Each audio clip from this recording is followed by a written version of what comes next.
നമസ്കാരം. സജ്ജനങ്ങളെ, ഓങ്കാരേശ്വരം ശ്രീരാമ സുബ്രഹ്മണ്യ സ്വാമി ക്ഷേത്രത്തിൽ ഈ വരുന്ന ഞായറാഴ്ച മണികെട്ട് പൂജ മഹോത്സവം ആചരിക്കുകയാണ്. നമ്മുടെ എല്ലാവരുടെയും ആഗ്രഹ സാഫല്യം നേടുന്നതിന് വേണ്ടി ദേവഹിതമനുസരിച്ച് ഒരു മണികെട്ട് പൂജ ആരംഭിക്കുകയാണ്. നമ്മൾക്കറിയാം, മണിനാഥം എന്നാൽ ഓങ്കാരമാണ്. ബ്രഹ്മവിഷ്ണു മഹേശ്വരന്മാർ കൂടികൊള്ളുന്ന ആ മണി ശ്രീരാമസ്വാമിക്കും സുബ്രഹ്മണ്യ സ്വാമിക്കും ഒരു ഉപകാരമായി നമ്മൾ സമർപ്പിക്കുമ്പോൾ നമ്മളെന്താണോ ആഗ്രഹിക്കുന്ന ആഗ്രഹ സാഫല്യം ഭഗവാന്മാരുടെ അനുഗ്രഹത്താൽ നമ്മൾക്ക് നിറവേറ്റി തരുന്നു. ഭക്തിയോടുകൂടി തന്നെ ആ മണി പൂജിച്ച് രണ്ട് ദേവന്മാർക്കും പ്രദക്ഷിണം ചെയ്ത്, ചുറ്റമ്പലത്തിനും കൂടി പ്രദക്ഷിണം ചെയ്ത് ആൽമരത്തിലെ ആ മണിമണ്ഡപത്തിൽ ആ മണി പൂജിച്ച് കെട്ടുമ്പോൾ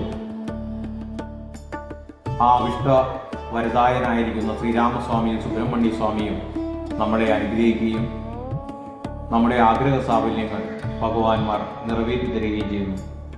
12 ഞായറാഴ്ച അടുപ്പിച്ച് മണികെട്ട് പൂജ നടത്തിയാൽ നമ്മുടെ ഏത് ആഗ്രഹവും ഭഗവാന്മാർ സാധിച്ചു തരുന്നതാണ്.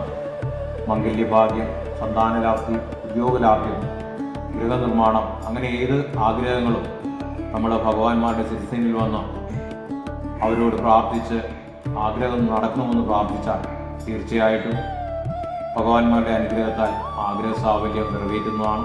അതിനാൽ എല്ലാ സജ്ജനങ്ങളും തന്നെ ഈ വരുന്ന ഞായറാഴ്ച ഓങ്കാരേശ്വരം ശ്രീരാമ സുബ്രഹ്മണ്യ സ്വാമി ക്ഷേത്രത്തിൽ നടക്കുന്ന മണികെട്ട് പൂജയിൽ പങ്കാളികളാകുക. അതിൻ്റെ ഭദ്രദീപ പ്രകാശന കർമ്മം നിർവഹിക്കുന്നത് കൃഷി വകുപ്പ് മന്ത്രി പ്രസാദ് അവറുകളാണ്. ആദ്യ മണികെട്ട് പൂജ നടത്തുന്നത് ശബരിമല മുൻ മേൽശാന്തി മുരളീധരൻ നമ്പൂതിരിയാണ്.